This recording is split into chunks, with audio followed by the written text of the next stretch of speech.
Rakesh sir ಹೇಳ್ತಾ ಇದ್ರಿ ಈ ಅತಿ ದೊಡ್ಡ ಆದಾಯ ತಂದುಕೊಡುವಂಥ ಇಲಾಖೆ ಅಂತಂದರೆ ಅದು ಅಬಕಾರಿ ಇಲಾಖೆ. ಸಾಕಷ್ಟು ಆರೋಪಗಳು ಈ ಹಿಂದೆನೂ ಕೂಡ ಬಂದಿದ್ದಾವೆ. ಆದರೆ ಈ ರೀತಿಯಾದಂತಹ ಅತಿ ದೊಡ್ಡ ಭ್ರಷ್ಟಾಚಾರ ಅಂತ ಕರೆಸ್ಕೊಳ್ತಾ ಇರುವಂಥ ಈ ರೀತಿಯಾದಂಥ ಒಂದು ಆಡಿಯೋ ಆಗಲಿ, ಜೊತೆಗೆ ಈ ವಿಷಯ ಇದೆಯಲ್ಲ, ಈ 10 CL7 ಲೈಸೆನ್ಸು ಅಂತ ಹೇಗೆ ಸಾಧ್ಯ ಆಗುತ್ತೆ? ಒಂದೇ ಕುಟುಂಬ, ಅದರಲ್ಲೂ 10 CL ಲೈಸೆನ್ಸು, ಜೊತೆಗೆ ಅವರು ಮೂಲ ಮಾಲೀಕರ ಅಥವಾ ಬೇನಾಮಿನ? ಈ ರೀತಿಯಾಗಿ ಸಾಲು ಸಾಲು ಅನುಮಾನಗಳು ಮೂಡ್ತಾ ಇದ್ದಾವೆ sir. This is just example.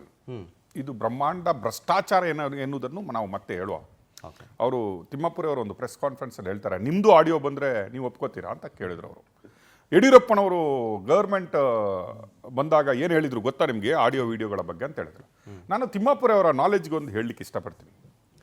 ನಿಮ್ಮ ಆಡಿಯೋ ವಿಡಿಯೋಗಳು ಮತ್ತು ಯಾವುದೂ ಆದರೂ ಸ್ಟಿಂಗ್ ಆಪರೇಷನ್ ಆಗಲಿ ಅಥವಾ ಯಾರಾದರೂ ರೆಕಾರ್ಡ್ ಮಾಡಿದರೂ ಕೂಡ ಅದು ಸತ್ಯನೋ ಸುಳ್ಳು ಅಂತ ಹೇಳೋದು FSLಗೆ ಹೋಗಬೇಕು. ತಿಮ್ಮಾಪುರಿ ಅವರೇ, FSLಗೆ ಹೋಗಬೇಕಾದ್ರೆ ಆ ಪರ್ಸನ್ ಯಾರು ಮಾಡಿದ್ದಾನೆ ಆ ವಿಡಿಯೋವನ್ನು ಮತ್ತು ಆ ಆಡಿಯೋವನ್ನು, ಅದರ ಒರಿಜಿನಲ್ ರೆಕಾರ್ಡು ಪಟ್ಟು ಮಾಡಿದಂತಹ ಆ ಒಂದು ಏನಿದೆ ಅಲ್ವಾ ಇನ್ಸ್ಟ್ರೂಮೆಂಟ್, ಅದು ಫೋನೋ ಅಥವಾ ಕ್ಯಾಮ್ರಾದಲ್ಲಿ ಮಾಡಿದನೋ ಅದನ್ನು ಡಿಪಾರ್ಟ್ಮೆಂಟ್ಗೆ ಕೊಟ್ಟರೆ ಅದು FSLಗೆ ಹೋಗುತ್ತೆ.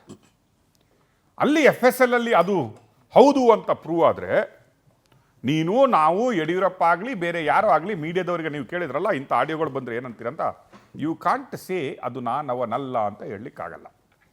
ನಂಬರ್ 1. ನಂಬರ್ 2, ಈಗ ನಾನು ಮಾತಾಡ್ತಾ ಇರುವ ಸ್ಟೋರಿ ನಮ್ಮ ಇನ್ವೆಸ್ಟಿಗೇಷನ್ ಹಂತಕ್ಕೆ ಹೋದಾಗ ಮೊದಲ ಸಿಕ್ಕಿದ ಸ್ಟೋರಿ ಅಂದರೆ, ಪ್ರಭಾವಿ ರಾಜಕಾರಣಿಗೆ ಕುಟುಂಬಕ್ಕೆ 10 CL7 ಲೈಸೆನ್ಸ್ಗಳನ್ನು ಒಂದರ ಮೇಲೆ ಒಂದರಂತೆ ಕೊಡಲಾಗಿದೆ. ತಿಮ್ಮಾಪುರ ಅವರೇ, ನಿಮ್ಮ ಡಿಪಾರ್ಟ್ಮೆಂಟು ಈಗ ನಾವು ಕೇಳ್ತಾ ಇರೋದು ಸ್ಟಿಂಗ್ ಆಪರೇಷನ್ ಅಲ್ಲ, ನಾವು ಕೇಳ್ತಾ ಇರೋದು ಆಡಿಯೋ ವಿಡಿಯೋ ಅಲ್ಲ, ನಾವು ಕೇಳ್ತಾ ಇರೋದು ನಿಮಗೆ ಸ್ಟ್ರೈಟ್ ಅವೇ 10 ಲೈಸೆನ್ಸ್ಗಳನ್ನು ನಿಯಮ ಮೀರಿ, ಅಂದರೆ ಯಾವ ನಿಮ್ಮ ಎಕ್ಸೈಸ್ ರೂಲ್ಸ್ ನಿಯಮ ಇದೆ 1965 ಅಂತ ಏನೋ ಹೇಳ್ತೀರಲ್ಲ ನೀವು, ಅದನ್ನು ಮೀರಿ 10 ಲೈಸೆನ್ಸನ್ನು ಕೊಡಲಾಗಿದೆ. ಅದು ಡಿಪಾರ್ಟ್ಮೆಂಟ್, ನಿಮ್ಮದೇ ಡಿಪಾರ್ಟ್ಮೆಂಟ್, ನೀವು ಹೆಡ್ ಅದರದ್ದು, ನೀವು ನೈತಿಕತೆ ಹೊರಬೇಕಾಗುತ್ತೆ. ನೀವು ಇದನ್ನು ನನಗೆ ಗೊತ್ತಿಲ್ಲ, ನನ್ನ DC ಮಾಡೋನೆ, ನನ್ನ ಕ್ಲರ್ಕ್ ಮಾಡೋನೆ, ನನ್ನ PN ಮಾಡೋನೆ, ನನಗೆ ಯಾರಂತಲೇ ಗೊತ್ತಿಲ್ಲ ಅಂತ ಹೇಳಿದರೆ, ನಾಳೆ ಸಿದ್ದರಾಮಯ್ಯನವರು ಗೌರ್ಮೆಂಟ್ ಏನಾದರೂ ಆಗಿಬಿಟ್ರೆ ನನಗೆ ಗೊತ್ತಿಲ್ಲ ಎಲ್ಲ ಕೆಳಗಡೆಯವರನ್ನು ಮಾಡಿ ಅಂತ ಹೇಳಿದ್ರೆ ಏನಾಗ್ಬೋದು ಹೇಳಿ ನೀವೇ. It is your moral responsibility. ಒಬ್ಬೊಬ್ಬರಿಗೆ ಒಂದು ಲೈಸೆನ್ಸ್ ತಗೊಳ್ಳಿಕ್ಕೆ ಸಾಧ್ಯವಾಗದ ಟೈಮಲ್ಲಿ ನೀವು ಎಲ್ಲ ನಿಯಮಗಳನ್ನು ಗಾಳಿಗೆ ತೂರಿ ಲೈಸೆನ್ಸ್ಗಳನ್ನು ಇಶ್ಯೂ ಮಾಡಿದಿರಿ. MR ಸ್ಪಿರಿಟ್ ಅನ್ನುವ ಕಂಪನಿಗೆ. ನಿಮಗೆ ಹೆಸರು ಗೊತ್ತಿಲ್ಲ ಅಂದರೆ ನಿಮ್ಮ DCಗೆ ಯಾರಿಗೋ ಫೋನ್ ಮಾಡಿ ಕೇಳಿ, ತರಿಸ್ಕೊಳ್ಳಿ. ಇವತ್ತು ಇವ್ರ ಹೆಸರಲ್ಲಿ ಎಷ್ಟು ಲೈಸೆನ್ಸ್ ಇದೆಯಪ್ಪ, ಎಲ್ಲೆಲ್ಲಿದೆ, ಹೆಂಗಿದೆ, ರೆಸಿಡೆನ್ಷಿಯಲ್ ಏರಿಯಾದಲ್ಲಿದೆನಾ, ಪಕ್ಕದಲ್ಲಿ ಮಸೀದ್ ಇದೆನಾ, ಪಕ್ಕದಲ್ಲಿ ಏನು ದೇವಸ್ಥಾನ ಇದೆನಾ, ಅದರ ಪಕ್ಕದಲ್ಲಿ ಸ್ಕೂಲ್ಸ್ಗಳಿದೆನಾ, ಅದರ ಪಕ್ಕದಲ್ಲಿ ರೆಸಿಡೆನ್ಸ್ ಏರಿಯಾ ಇದೆನಾ, ಅದರಲ್ಲಿ 10 ರೂಮ್ಗಳಿದೆನಾ, 10 ರೂಮ್ಗಳು ಈಗ ಯೂಸ್ ಆಗ್ತಾ ಇದ್ದಾವ, ಬಿಲ್ಡಿಂಗು ಬಾಡಿಗೆ ಇದ್ದ, ಭೂ ಪರಿವರ್ತನೆ ಆಗಿದ, ಭೂ ಪರಿವರ್ತನೆ ಯಾವಾಗ ಯಾವ ಲೆಕ್ಕದಲ್ಲಿ ಆಯಿತು. ಇವತ್ತು ನಿಮ್ಮದೇ ಒಂದು ಲೆಟರ್ ಇದೆಯಲ್ಲ ತಿಮ್ಮಾಪುರಿ ಅವರೇ, ಭೂ ಪರಿವರ್ತನೆ ಆಗಿರಲಿಲ್ಲ, ಸರಿ ಇಲ್ಲ, ಯಾರೋ ಒಂದು ಅಬ್ಜೆಕ್ಷನ್ ಹಾಕವ್ರೆ ಅಂತ ಹೇಳಿದ್ದು. ನಾನೀಗ ಕೇಳ್ತಾ ಇರುವ ಸಿಂಪಲ್ ಕ್ವಶನ್, ನಾವು ನಿಮ್ಮ ಮೇಲೆ ಎಲಿಗೇಷನ್ ಆಗ್ತಾ ಇಲ್ಲ, ನಾವೂ ಬೇಡ್ಕೊಳ್ಳೋದು ನೀವು ಅವನೆಲ್ಲ ಆಗಲಿ ಅಂತಲೇ ಬೇಡ್ಕೊಳ್ಳೋದು.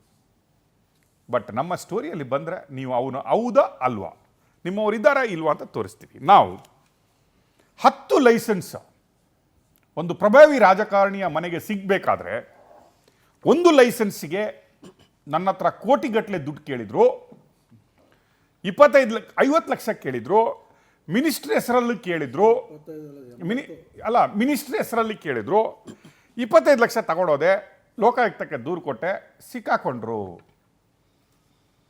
ಅಂತ ಹೇಳ್ತಾ ಇರುವ ಲಕ್ಷ್ಮೀನಾರಾಯಣ ಅವರು ಇದ್ದಾರೆ. ಈಗ ಅವರ ದುಃಖನೊಮ್ಮೆ ಕೇಳ್ಕೊಳ್ಳೋ. ನಾನೀಗ 10 ಲೈಸೆನ್ಸ್ ತೋರಿಸ್ತಾ ಇದ್ದೀನಿ. ಏನ್ರಿ ನಮ್ಮ ತಿಮ್ಮಾಪುರಿ ಅವರು ಇಷ್ಟು ಚೆನ್ನಾಗಿ ಲೈಸೆನ್ಸ್ಗಳನ್ನು ಕೊಡ್ತಾರೆ, ಹಂಚ್ತಾರೆ, ನಿಮಗೆ ಹಾಕ್ರಿ ಕಡಲೆಪುರಿ ಥರ ಹಂಚ್ಬಿಟ್ಟವ್ರೆ, ನಿಮಗೆ ಯಾಕ್ರಿ ಒಂದು ಲೈಸೆನ್ಸ್ಗೆ ಇಷ್ಟೆಲ್ಲ ದುಡ್ಡು ಕೇಳ್ತಾರೆ, ಯಾಕ್ರಿ ಹಾಗಾದರೆ ನಿಮ್ಗೆ ಇಷ್ಟು ಕೇಳಬೇಕಾದ್ರೆ 10 ಲೈಸೆನ್ಸ್ಗೆ ಎಷ್ಟು ಕೊಟ್ಟಿರ್ಬೋದು ಅವರು, ಏನು ಕಡಿಮೆ ವ್ಯಾಪಾರನ ಅಂತ ಕೇಳ್ತಾ ಇದ್ದೀನಿ. ಲಕ್ಷ್ಮೀನಾರಾಯಣ ಅವರೇ, straight away question to you. ಅವರು ದಾನ ಧರ್ಮ ಮಾಡುವವರು, ತಿಮ್ಮಾಪುರಿ ಅವರು ದಾನ ಧರ್ಮ ಮಾಡಿ ನೋಡಿ, ಎಷ್ಟು ಯಾರಿಗಾದರೂ ಯಾವ ಎಕ್ಸೈಸ್ ಮಿನಿಸ್ಟರ್ ಇರುವಾಗಲೂ ಈ ರೀತಿ ಕೊಡ್ಲಿಕ್ಕಾಗಿತ್ತಾ ಲೈಸೆನ್ಸು? ಕೊಟ್ಟವ್ರೆ. ನಿಮಗೆ ಕೊಟ್ಟಿಲ್ಲ ಅಂದರೆ ನೀವೇ ಏನೋ ಸರಿ ಇಲ್ಲ ಅಂತ ನಮ್ಗೆ ಅನಿಸ್ತಾ ಇದೆ. ಏನು ಹೇಳ್ತೀರಿ? ಸರ್ ಈಗ ಇಲಾಖೆ ನಡೆಸ್ತಾ ಇರೋದೇ ಅವರು. ಯಾವ್ದು ನೀವು ಹೊತ್ತು ಹೇಳಿದ್ದೀರಾ ಸ್ವೀಟ್ದು ಯಾವುದು ಬರಿತಿ ಹೇಳಿದ್ದೀರಾ, ಅವರು ಉಂಡಿಯವರೇ ನಡೆಸ್ತಾ ಇರೋದು. ಇವ್ರಿಗೆ 1-2 ಡಿಸ್ಟಿಕ್ ಬಿಟ್ಟಿದ್ದಾರೆ ಅಷ್ಟೇ, ಅದನ್ನು ಹೇಳ್ಕೊಂಡಿದ್ದಾರೆ ಅವರೇ. ಅದೆಲ್ಲರೂ ಗೊತ್ತಿರೋದು. ಅಂದರೆ ನೀವು ಇಷ್ಟಿದೆ ಅಂತ ಗೊತ್ತಿರಲಿಲ್ಲ, ನೀವು ತೋರಿಸಿದ್ದ ಒಳ್ಳೇದಾಯಿತು. ಅದು ನಾನು ಈಗ ತೊಗೊಂಬರ್ತೀನಿ. ಈಗ ನಮ್ಮ ಒಂದಕ್ಕೆ ಇಷ್ಟೆಲ್ಲ ನೀರು ಕುಡಿಸ್ತಾಯಿದ್ದಾರೆ. ನೀವು ಹೇಳಿದ್ರಿ 50-60 ಅಲ್ಲ ಸರ್, CL7ಗೆ 80, ಮೈಕ್ರೋ ಬ್ರಿವರಿಗೆ 1.5, ಎರಡೂ ಸೇರಿ 2.30ಗೆ ನನಗೆ 1.5 ಕೋಟಿ ಸರ್ ಮೈಕ್ರೋ ಬ್ರಿವರಿಗೆ. ಸಾವಿರ ಆದ ಯಾರು ಕಣ್ಮುಚ್ಚು ಕೊಟ್ಟು ಹೋಗ್ಬಿಡ್ತಾರೆ. 1.5 ಕೋಟಿ, ಅದರಲ್ಲಿ 5 ಲಕ್ಷ ಕಮ್ಮಿ ಮಾಡಿ 2.25ಗೆ ಬಂದು ಆಗ 2.50 ಕೊಡಿ ಅಂತ ಕೇಳ್ತಾರೆ ಅಡ್ವಾನ್ಸು. ಅದರಲ್ಲ 50 ನಾನು ಎಲ್ಲ ಅಷ್ಟು ಬ್ಲಾಕ್ ಉಳ್ಸೋಕ್ಕಾಗದೆ ಎಲ್ಲ ನಾವು ನಮ್ಮ ಮಕ್ಕಳು ಫ್ರೆಂಡ್ಸು ನಮ್ಮ ಹಳೆ ಎಲ್ಲ ಫ್ರೆಂಡ್ಸ್ ಹತ್ರ ಎಲ್ಲ ತೊಗೊಂಡು 2-3 ಲಕ್ಷ ತಗೊಂಡು ಜೊತೆ ಮಾಡ್ಕೊಂಡು ಆಮೇಲೆ 25 ಆಗಿದೆ ಅಂತೇಳಿ ಕೊಡೋಕ್ಕೆ ಹೋದರೆ ಆಗ ಟ್ರಾಪ್ ಆಗಿದ್ದು. ಅದು ಬಿಡಿ, ಈ ಮಂತ್ರಿ ಹೇಳ್ತಾರಲ್ಲ ನಾನು ಅವರು ಆಗಿದ್ದರು ಇವರಾಗಿ ನಾಚಿಕೆ ಆಗ್ಬೇಕು ಇವ್ರಿಗೆ. ಅವರೆಲ್ಲ ಮಾಡಿದ್ದು ತಾನೇ ನೀಗ ತಂದಿರೋದು. ಈಗ ಅವರೆಲ್ಲ ಮಾಡಿದರು, ಅವರೆಲ್ಲ ಇದಿಲ್ಲ ಅಂಥೇಳಿ ನಮ್ಮ ಸರ್ಕಾರ ಬಂದಿರೋದು, ನೀನು ಬಂದಿರೋದು. ಅವ್ರು ಮಾಡಿ ಎಲ್ಲರೂ ಈಗ ಎಲ್ಲರನ್ನೂ ಸೇರಿಸ್ಕೊಂಡು ಹೋಗ್ಬೇಕು ಅಂತ ಈಗ ಮಾತಾಡ್ತಾರೆ. ನಾಚಿಕೆ ಆಗ್ಬೇಕು ಅವ್ರಿಗೆ. ಅದು ಬಿಡಿ, ಸದನದಲ್ಲಿ ತೊಗೊಂಡೋಗಿ ನನ್ನೇ ಏನೋ ಕಳ್ಳನ ಥರ ತೋರಿಸ್ತಿದ್ದಾರೆ. ಅಲ್ಲ, ಅದು ಲಾಸ್ಟಿಗೆ ಬರುವ. ಈಗ ನಾನಲ್ಲ ಅಂತ ಹೇಳ್ತಾ ತಿರುಗ್ತಾ ಇರುವ ತಿಮ್ಮಾಪುರೆ ಅವರು ಸದನಕ್ಕೇನೆ ಇವತ್ತು ದಾರಿ ತಪ್ಪಿಸಿದ್ರ ಅನ್ನೋದನ್ನು ನಾವು ಲಾಸ್ಟಿಗೆ ತಗೋತೀವಿ. ಸರ್ ಅದೇ ನಿಮ್ಮ ದುಃಖ ಹೇಳಿ. ಸರ್ ನನ್ನ ದುಃಖ ಏನು ಅಂದರೆ, ಈಗ ಆಯಿತು, ಯಾರೋ ಒಬ್ಬರು DC ಬಂದರು, DCಗೆ ಹಾಕೋಕ್ಕೆ 23ನೇ ತಾರೀಕು ಯಾರು ಚಾರ್ಜ್ ಬಂದರು. ಅವ್ರು ಹೋಗಿ ಅವರು ಹಳೆ DC ಹತ್ರ ಮಾತಾಡಿದ್ವಿ. ಅವತ್ತು ದುಡ್ಡು ನೋಡ್ತಾವ್ರಿ, ಎಲ್ಲ ಇವತ್ತು ಮಧ್ಯಾಹ್ನದೊಳಗಡೆ ಎಲ್ಲ ಅಪ್ಲೋಡ್ ಮಾಡಿರಿ ಎಲ್ಲ ಆಯಿತು ಅಂತೇಳಿ. ನಾವು ಈಗ 6 ತಿಂಗಳಿಂದ ಮ್ಯಾನ್ಯುವಲ್ ಇತ್ತು, ಆವಾಗ ಅಪ್ಲಿಕೇಶನ್ ಹಾಕಿದ್ವಿ. ಅದಾಯಿತು. 6ನೇ ತಾರೀಕು ದುಡ್ಡು ಕಟ್ಟಿದ್ವಿ. ಸರ್ಕಾರಕ್ಕೆ 14 ಲಕ್ಷ ಚಿಲ್ಲರೆ ಏನು ಕಟ್ಟಬೇಕಾಗಿತ್ತು ಅದನ್ನು ಕಟ್ಟಿದ್ವಿ. ಅಲ್ಲೇ ಹೋದಾಗ ಆವಾಗ ಅವರು ಮಾತಾಡಿದ್ರು ಇಬ್ಬರು, ಅಲ್ಲಿ DC ಇದ್ದರು, ಸೂಪರ್ಡೆಂಟ್ ಎಲ್ಲ ಪಕ್ಕ ಅವ್ರ ಜೊತೆಲೇ ಇರ್ತಾರೆ. ಅಲ್ಲಿ DCಗಿಂತಲೂ ಪವರ್ಫುಲ್ಲು ಸೂಪರ್ಡೆಂಟೇ ಬಿಡಿ. ಅವ್ನು ಮಾತಾಡ್ತಾರೆ ಚೀಫ್ ಮಿನಿಸ್ಟರ್ ರಿಲೇಟಿವ್ ಅಂದ್ಕೊಳ್ತಾನೆ. ಅವ್ನು ಮೈಸೂರು ಆ ಪ್ರಾಂತ ಎಲ್ಲ ನೋಡೋದು ಅವರೇ. ಹಂಗಾಗಿ ಅವರೆಲ್ಲ ಮಾತಾಡೋರು. ಎಷ್ಟು ಅಂತ ಹೇಳಿದ್ವಿ. ಆಯಿತು 50 ಲಕ್ಷ ತರ್ತಿ ಕೊಡು ಅಂತ ಕೇಳಿದ್ರು. ಆಯಿತು ನೋಡ್ತೀನಿ ಹೇಳ್ತೀನಿ ಸರ್ ಅಂತಂದೆ.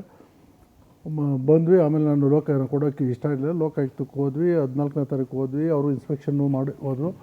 ಮತ್ತು ಅವತ್ತು ಮಾರನೇ ರಜೆ ಇತ್ತು, SP ಇರಲಿಲ್ಲ. ಮತ್ತು 16ಕ್ಕೆ FIR ಇತ್ತು, 17ಕ್ಕೆ ಟ್ರಾಪ್ ಮಾಡಿದ್ವಿ. ರೆಡ್ ಹ್ಯಾಂಡಾಗಿ ಹೋಗಿದ್ವಿ ಸರ್. ಹೋಗಿ ಕುಂತಿದ್ದೀವಿ. ಇಲ್ಲಿ ನಾನು ನನ್ನ ಮಗ ಕುಂತಿದ್ದೀವಿ. ಇಲ್ಲೇ ಕ್ಯಾಶ್ ಇಟ್ಕೊಂಡಿದ್ವಿ. ಡೈರೆಕ್ಟ್ ಅವ್ರು ಇದಕ್ಕೆ ಚೇಂಬರ್ಗೆ ತೊಗೊಂಡಿದ್ದೆ ಬ್ಯಾಗೆ. ಅಲ್ಲಿ ಹೇಳೋದಾಗ ಅಲ್ಲೇ ಮಾತಾಡ್ತಿದ್ದಾಗ ಸರ್ ಏನು ಅಂತ ಅವ್ರಿಗೆಲ್ಲ ಡೈರೆಕ್ಷನ್ ಕೊಟ್ಟರು ಇನ್ಸ್ಪೆಕ್ಟ್ರಿಗೆ. ಅವ್ರಿಗೆಲ್ಲ ಅದೇ ಏನಿದೆ ಯಾಕ್ರಿ ಮೊನ್ನೆ ನಾವು ಇನ್ಸ್ಪೆಕ್ಷನ್ ಮುಗಿಸ್ಕೊಂಡ್ಬಂದಿದ್ವಿ 14ನೇ ತಾರೀಕು 17ನೇ ತಾರೀಕು ಮಾಡಿಲ್ಲ ನೀವು ಅಂತ.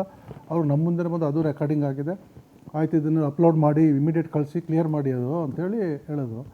ಆಮೇಲೆ ದುಡ್ಡು ಇದು ಅಂತಂದರೆ ಅಲ್ಲಿ ಅವರು ಸೂಪರ್ಡೆಂಟ್ ಅವರೇ ಎಲ್ಲ ಕೊಡೋದು. ಅವ್ರ ಕೈಗೆ ಕೊಡಿ ಲಕ್ಷ್ಮಣ್ ಅಂತೇಳಿ ಅವರು ತೊಗೊಂಡು ಅವ್ರಿಗೆ ಕೊಟ್ಟರು. ಅವ್ರ ಚೇಂಬರ್ಗೆ ಹೋಗಿ ಕೊಟ್ಟು ಅವ್ನು ಅಮಾಯಕ ಬಂದ ಅದು ಸಿಕ್ಕಾಕೊಳ್ಳೋದು. ಆ ಗ್ಯಾಪಲ್ಲಿ ಮಾತಾಡಿದ್ದು ಸರ್ ಮೈಕ್ರೋ ಬ್ರಿವರ್ ಇದು ಎಷ್ಟು ಅಂತ. ಅದಕ್ಕೆ ಮುಂದೆ ಇವರು ಸೂಪರ್ಡೆಂಟ್ ಹೇಳಿದರು ನನಗೆ ಎಷ್ಟೆಷ್ಟು ಏನೇನು ಅಂತ. ಸರ್ ಮೈಕ್ರೋ ಬ್ರಿವರ್ ಎಷ್ಟು ಅಂದರೆ ಅವರು ಒಂದು ಮೇಲೆ ಸರ್ ಮೇಲೆ ಎಷ್ಟಿರೋದು ಹೇಳಿ, ಆ ಮೇಲೆ ಗೊತ್ತಾಗಬೇಕು ನನಗೆ.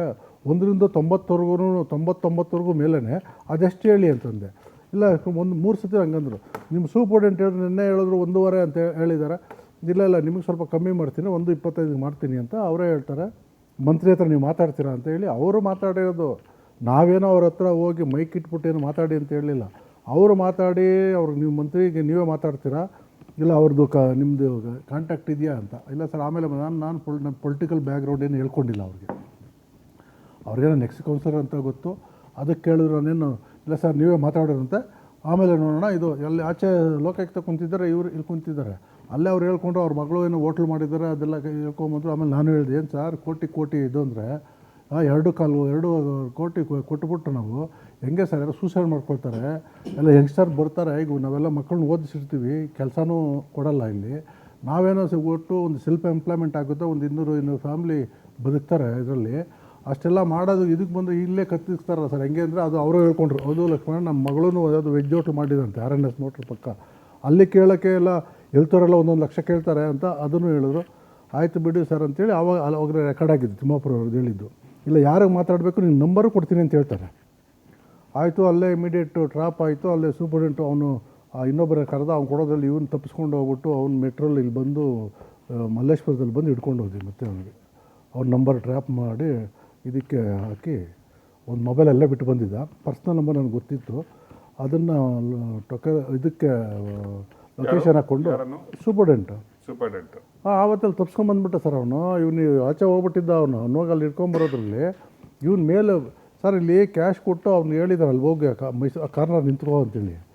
ಇವರು ಇಲ್ಲಿದ್ದವನು ಚೇಂಬರ್ ತಾನೇ ಇರಬೇಕು, ಮೇಲ್ಗಡೆ ಟೆರೆಸಲ್ಲಿ ಹೋಗಿ ನೋಡ್ತಿದ್ದಾನೆ ಅವನಿಗೆ ಬಿಲ್ಡಿಂಗ್ ಮೇಲಿಂದ. ಅಲ್ಲಿಂದ ನೋಡ್ಬಿಟ್ಟಿದ್ದಾನೆ ಇವ್ನು ನಿಂತ್ಕೊಂಡಿದ್ದು ಲೋಕಾಯುಕ್ತರು. ಅಲ್ಲಿಂದ ನಾವು ಹಿಂಗೆ ಒಳಗಡೆ ಬರ್ತಾನೆ, ಅದು ಯಾವ ಇದರಲ್ಲಿ ಹೋಗಿ ಮೆಟ್ರೋಲ್ಲಿ ಹೋಗ್ಬಿಟ್ಟು ಇಲ್ಲಿ ಬರ್ತಿದ್ದ. ಇಲ್ಲಿ ವೈಲ್ ಕಾವಲಿಂದ ಹಿಡ್ಕೊಂಡು ಹೋಗಿ ಅರೆಸ್ಟ್ ಮಾಡಿ ಅವನು ಅಲ್ಲಿ ಅರೆಸ್ಟ್ ಆದ. ಇದು ಸರ್ ಕತೆ.